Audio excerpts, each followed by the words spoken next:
Hello everyone, welcome to the part 2 video of the Domain 3 Access Control Systems for the ISC2 CCexam. Please note that these questions are not the exact questions that you will encounter in the exam.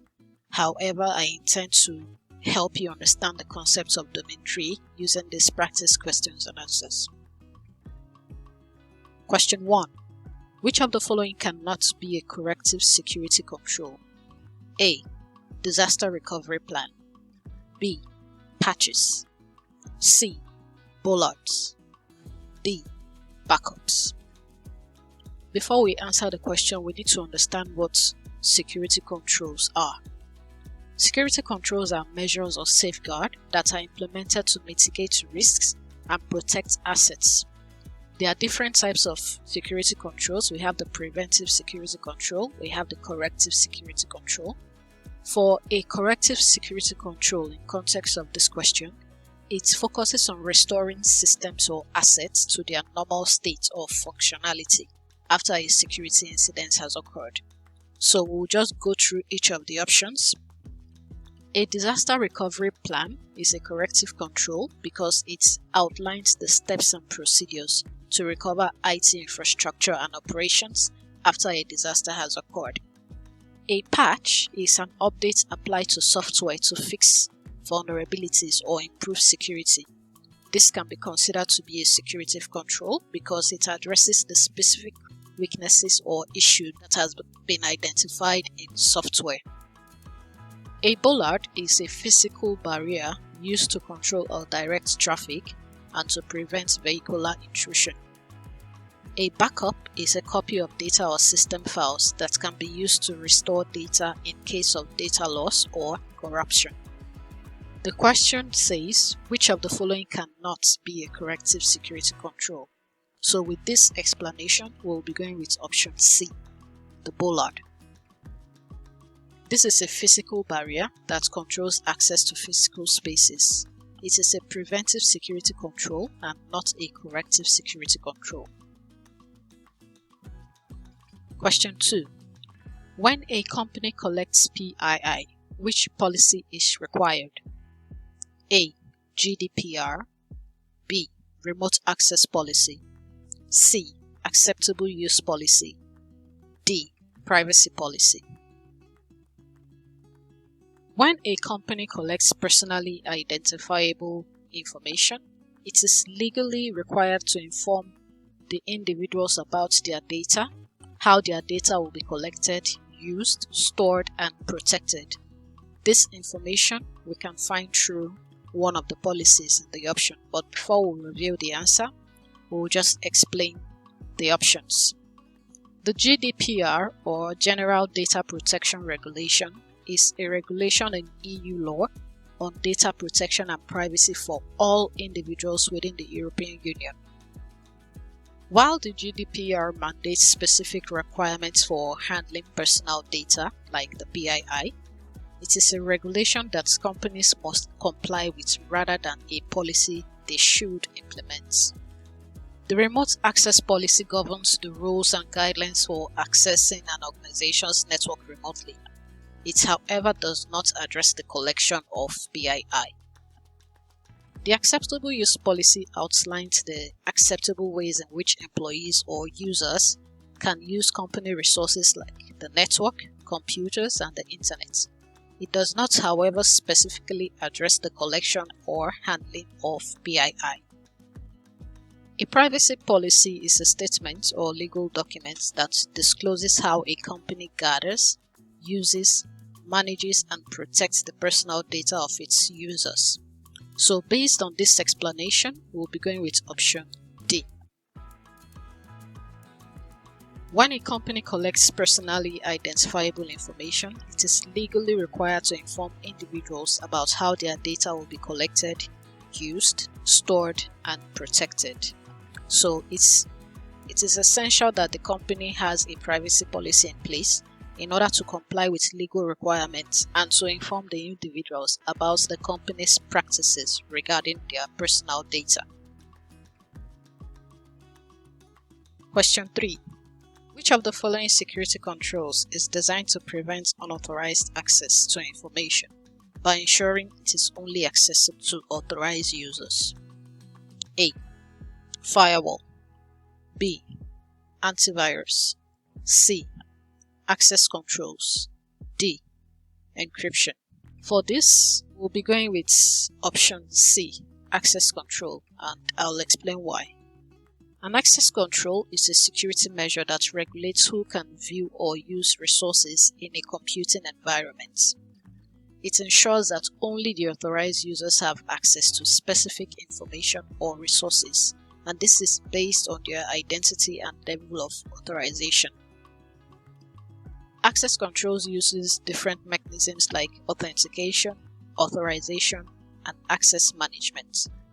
For the other options, a firewall is a network security device that monitors and controls the network traffic based on the predetermined security rules.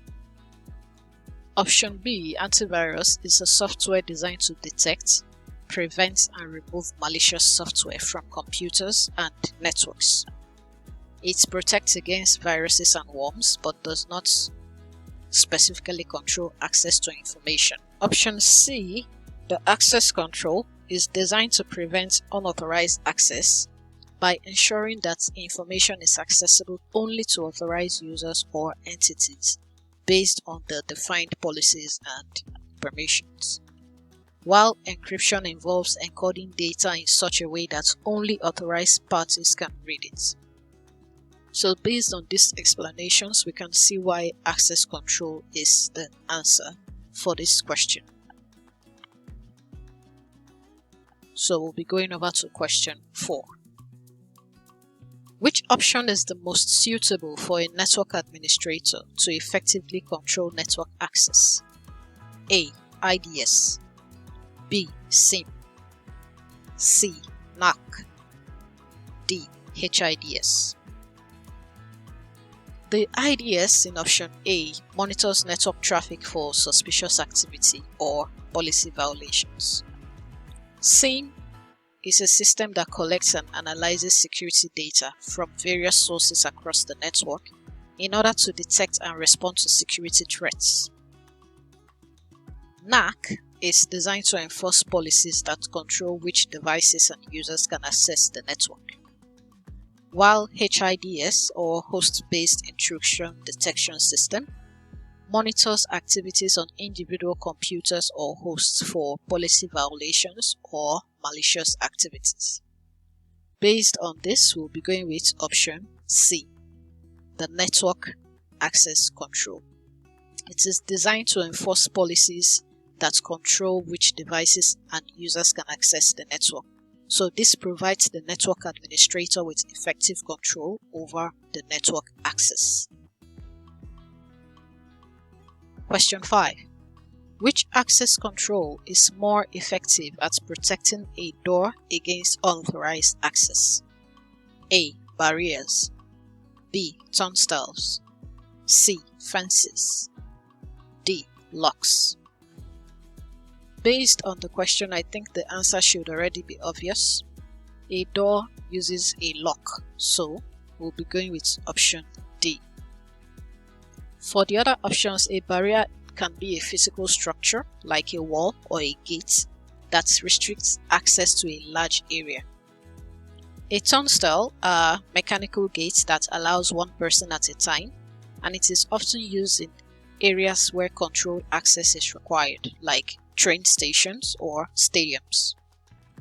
A fence is a physical barrier that surrounds an area to prevent unauthorized entry. However, a lock is specifically designed to prevent unauthorized access to doors or entry points. So that's why we are going with option D. There are physical mechanisms that secure doors, and sometimes they require a key, code, card, or biometric input in order to grant access. Question 6. Which of these is a detective control? A. Bollards. B. Smoke sensors. C. Firewalls. D. Turnstiles. First, we'll reiterate that a detective control is a security measure that is designed to detect and respond to security incidents after they have occurred. They are used to identify unauthorized activities, potential threats, and to identify anomalies. Option A, bollard, is a physical barrier. Option B, smoke sensors, is a detective control measure that can detect the presence of smoke, which can indicate a fire or other potential hazard. A firewall is a network security device that monitors network traffic, while a turnstile is a mechanical gate that allows one person at a time. So out of these options, the detective control we have here is option B, the smoke sensor.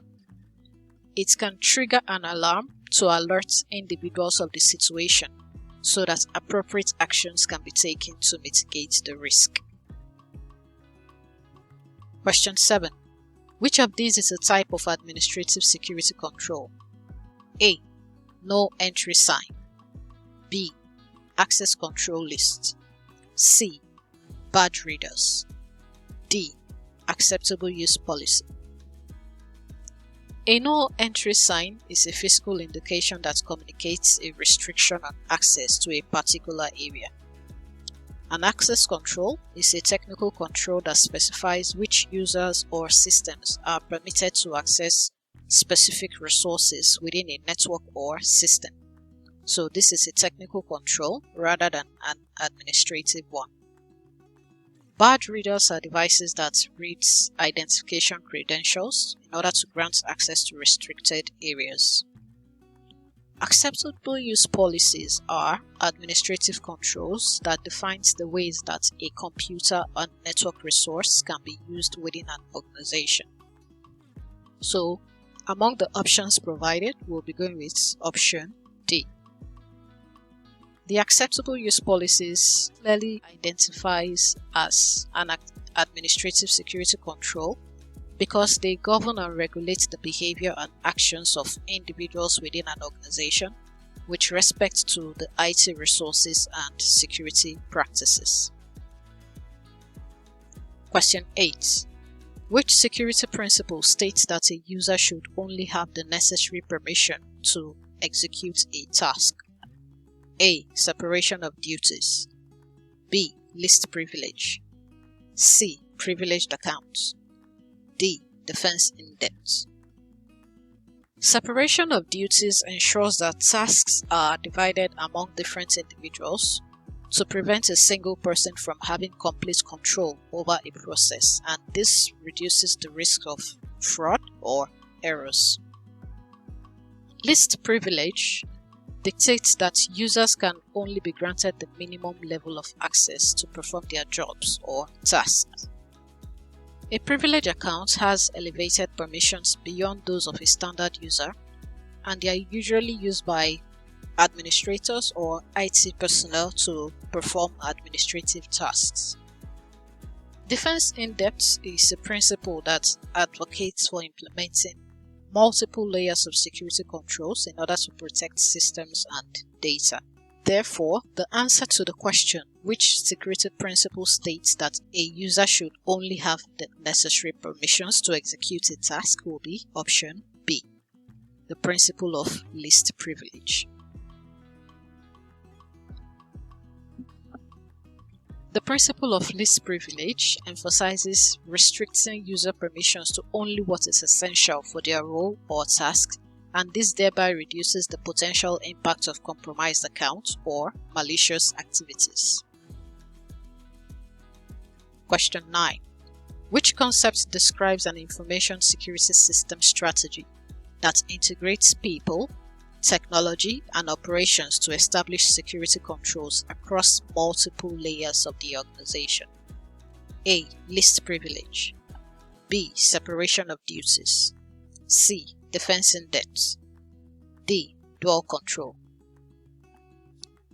The principle of least privilege we've explained before. It dictates that users should be granted only the minimum level of access to perform their job functions. Separation of duties ensures that tasks are divided among individuals to reduce the risk of errors and fraud.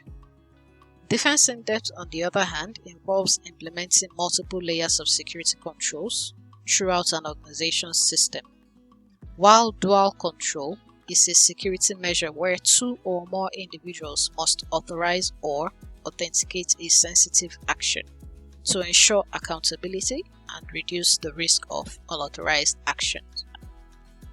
Among these options, the concept that specifically addresses integrating multiple layers of security control is option C, defense in-depth. This approach aims to create a strong and resilient security posture by implementing complementary security measures at different levels in order to protect against various threats and vulnerabilities. Question 10. In which of the following access control models can the creator of an object delegate permissions? A. Mark, B. Duck, C. ABAC, D. RBAC. For this, we'll be going with option B, the discretionary access control. In this model, the owner or the creator of an object has the authority to determine who can access their objects and what permissions they have. I'll briefly explain the other options for context. So, a MAC or mandatory access control. The access control decisions are based on security labels that are assigned to subjects, and this is usually used by government agencies and the military. Option C, attribute-based access control, uses the attributes of a person to determine their access decisions. The role-based access control, or RBAC, assigns permissions based on the roles that the users have within the organization. So, with respect to the question, the correct answer is the discretionary access control. So in this model, the owner of the object has the authority or gives permission based on their discretion to what a user can access and to what permissions they will have. This brings us to the end of the part 2 video of the ISC2 CC Domain 3. Don't forget to like, share, subscribe and hit the notification bell to watch new videos once they are posted. Thank you for watching and see you in the next video.